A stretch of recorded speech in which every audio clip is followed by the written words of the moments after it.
like to introduce our first speaker, Greg Stefanczyk, Director of Security Infrastructure at Facebook. Thank you.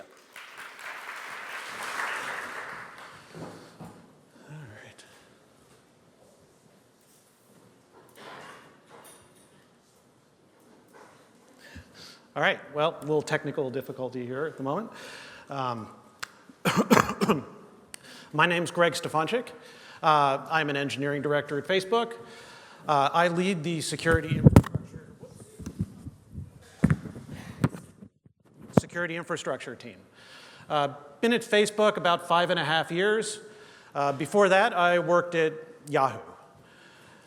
Worked on anti-abuse and the application security team there. I came to Facebook and started working actually sort of in the account access space, which is related to security, and then moved into the security infrastructure team over time. And it really gravitated and resonated with me because security infrastructure team was all about building solutions so engineers aren't thinking a lot about security. It's easy to do the safe and correct thing. When I was sort of thinking about this talk last night, I was like, why am I naturally attracted to that over time? And I wanted to relate a small, personal, but ancient history story of 2 instances that really stand out in my life. Back in the day, when you had to buy software on floppy disks, it was often copy protected. And I had spent my last dime from like a newspaper route or whatever to buy this software. And often the copy protection mechanisms employed by it made actually reading the media unreliable. And it was like all very physical, so it would actually wear out. So if I played my game too much, I risked not being able to play it ever again. So I wanted to make a backup. And so I spent a lot of time reverse engineering this copy protection and stripping it so I could make my backup. I was removing the DRM. And that was really frustrating. It was super educational. I learned a lot of assembly code and got to see how people at that time chose to obfuscate their code. But it wasn't something I wanted to do. So the next thing I did is, back in an era before the internet, what else would you do if you wanted to sort of connect with people? You'd go on BBSs online, right?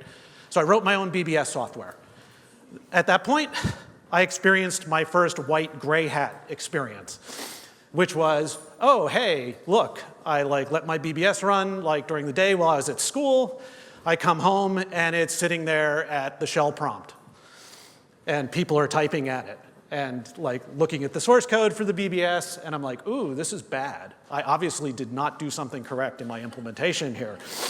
And certainly we didn't have a lot of primitives that made things easy back then. So I spent a lot of time engaged in this sort of white hat relationship with some unknown adversary till I got the BBS software to the point where it no longer crashed.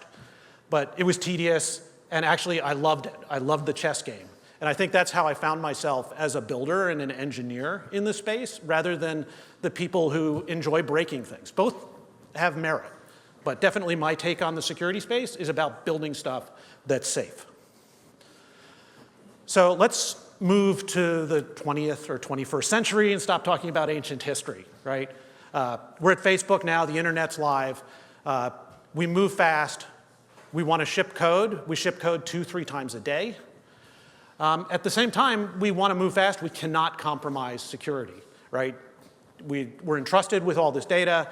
We want to move fast, and you have to make sure that you're doing the right thing with the data.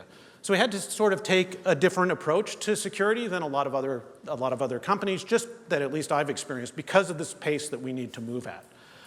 So we assembled a team of builders, the security infrastructure team, whose primary task in life is to build frameworks, tools, and infrastructure for engineers.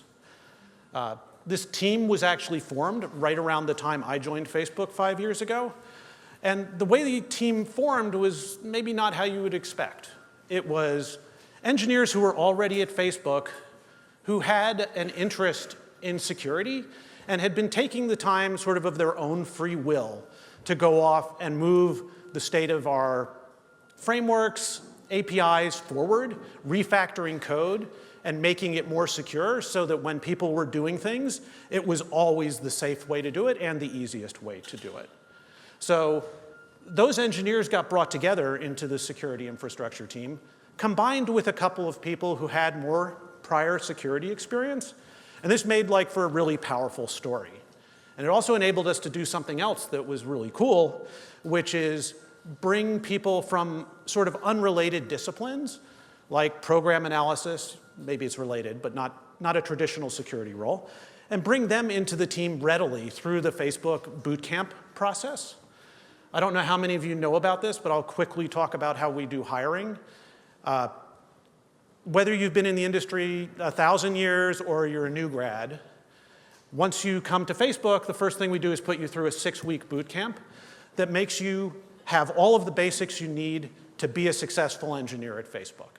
So you've got this very, this common layer. So everybody coming out of boot camp, whether they have 20 years experience or 2 weeks, or 6 weeks for that matter, is immediately useful in the Facebook engineering environment.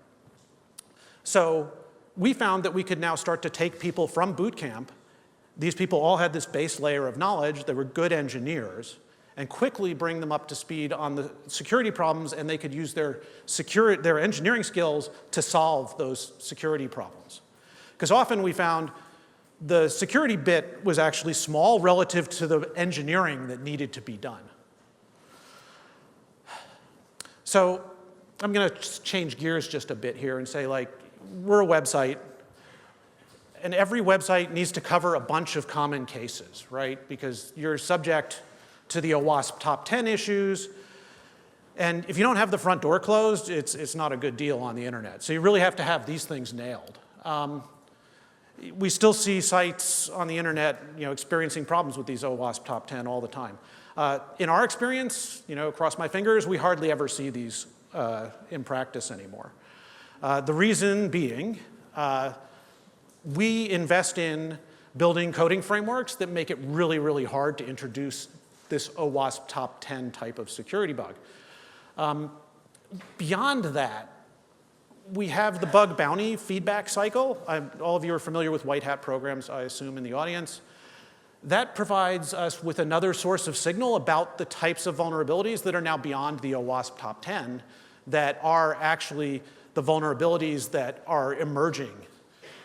And when we start to see trends in our bug bounty queues, we look at them and we say, hey, what is it we do to solve this particular problem in the most intuitive and easiest way for an engineer?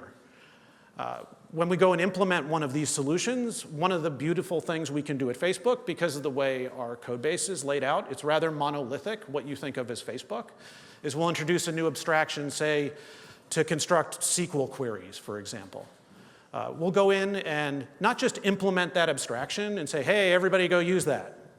We don't do that. We go implement that, and then we do the code mod on the code base to eliminate all of the old ways of doing things. So there aren't vestiges of old ways of constructing SQL queries. And when you look at what it is that we've created, it is the safest and easiest way to do things, and it's natural. So engineers don't go looking for another solution to construct a SQL query, for example. They're like, hey, this is easy, let's just go do it. And I think that's one of the things that we've learned as a lesson in this, is that if it's not super easy and intuitive to use, it's kind of a fail for us. So we're always looking to make it simpler and simpler and simpler for those common operations. And so once we move beyond just those frameworks, you start to think about other things that many people take for granted. One of those things is your programming language, right? PHP is Facebook's programming language by and large. We have about, more than 20 million lines of PHP code. And PHP has its drawbacks, right? It's not inherently safe by default. It sort of violates the premise that we're implementing on all these other layers. So one of the things the team started to look at several years ago was actually how we would make PHP safe by default. We just didn't accept PHP as a given. And so the result of that was we had people working with security backgrounds, engineering backgrounds, and programming languages backgrounds on the team. The result of that was Hack. where we decided, oh, hey, we can make the language safer by introducing types. And that's not necessarily rocket science, but the thing that was important here was that we could get security properties while at the same time having an incremental way to apply it to a 20 million line code base, because we can't just rewrite it. That's not a possibility. So then, like, what's the hook to get somebody to actually use hack? Like, what do they get for it? Okay, it's safer by default. That's nice, but does it make me more productive? Turns out, yes. We were able to figure out a way for it to make our engineers more productive. We introduced real-time type checking, so it would be finding their bugs in the editor instead of finding their bugs at sandbox time. So they wouldn't have to wait to find a type error. So this resulted in a stunningly fast migration of those 20 million lines. We migrated some base classes, and then the rest was incrementally applied to the code base, such that we achieved something like 98% conversion, which was more than enough to execute my evil plan of building on top of this to do static analysis on that 20 million lines of code so that we could find patterns that we may see as a result of our white hat bug bounty queue or other things. So that we could say, hey, I want to go look for all instances of this bad coding pattern or this bad data flow. And so right now, we're at a point where we can actually do that, and it takes us about 20 minutes to analyze the entire code base of 20 plus million lines, which I think is pretty impressive as a practical application of static analysis. So again, shifting gears, I want to talk about another problem that doesn't sound like a security problem to a lot of people. But it's another area where you actually need a high assurance of correctness and robustness. And that's actually deleting. Deleting a user at Facebook or a piece of user data, you think about how data is stored at Facebook, and it's a bunch of relationships. Like you have a Facebook status update, it has comments associated with it. The data model's complex, and the way we express it is with some really simple abstractions. We have a notion of essentially objects and edges. So you'll have like, oh, these two users have an edge between them that's a friend relationship. And posts have comments, and there's an edge relationship between them. So when you're deleting data, there's a lot of things that can actually go wrong. You need to be able to retry it in the case of some sort of temporal failure. You need to be able to recover. In case, say, a user decides they're going to delete their account, and then they're like, oh, no, hey, I didn't really mean that. Like, how do we have recoverability for the correct period of time that like sort of complies with the policies and promises we've made to the user? And this has turned out to, these properties that we used to talk about security have applied in this sort of, I will call, policy space quite well. And we find like a lot of natural synergies there. In fact, people who aren't necessarily engineers often confuse policy, security. They all kind of blur together into this sort of single concept of correctness. So once we've hopefully coded our software correctly, we're not perfect still. So what kind of safety nets did we build so that we can protect ourselves or from the unknown? The bug bounty program we have, that's one way of doing things, but that sure as heck doesn't scale. And it doesn't ever exercise everything that we would want to exercise. So to address that, we have a couple of things that the team built. Marjorie will be talking later about invariant detector. I'll be careful not to give away all of that, but it basically checks the integrities of writes that we're doing to our data store. And when it sees something going wrong, it flags it and for further action. I'll let her talk more about the rest. We've built a variety of fuzzers. We have a fuzzer that actually plays with the invariant detector. It's fuzzing our web front ends, trying to cause the invariant detector to trip. We also have one that actually fuzzes anything that's a parser, essentially. And this also resulted in a lot of gains. And while you can probably tell I'm a huge fan of static analysis, fuzzers also have a very, very important role to play. So the last but not least, I wanted to talk about like how important I feel it is to take these things that we've built like Hack, which is our PHP type system, and we've open sourced that and shared it with the industry. OS Query, which I think we'll be talking about a little bit later, which allows you to sort of inspect the state of machines in your fleet and sort of find anomalous configurations and behavior. And then there's Threat Exchange, which was a solution we built using Facebook sharing technology to allow people to share threat information amongst each other.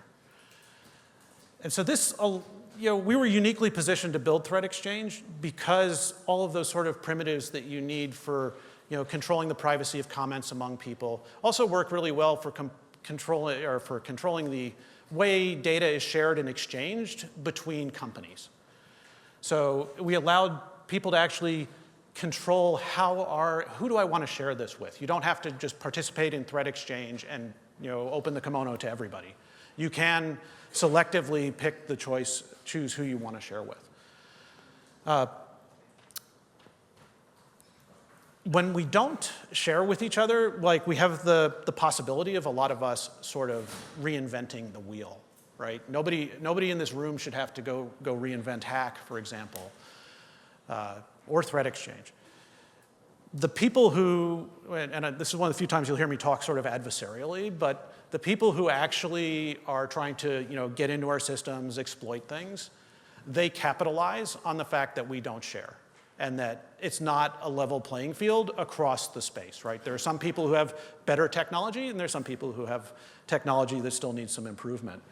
So as we go through sort of the rest of today, I hope that what you see in the presentations and the openness helps you think about ways to solve these problems and sort of inspires you to produce engineering solutions for these problems and hopefully ones that are beyond the scope of what we're talking about today.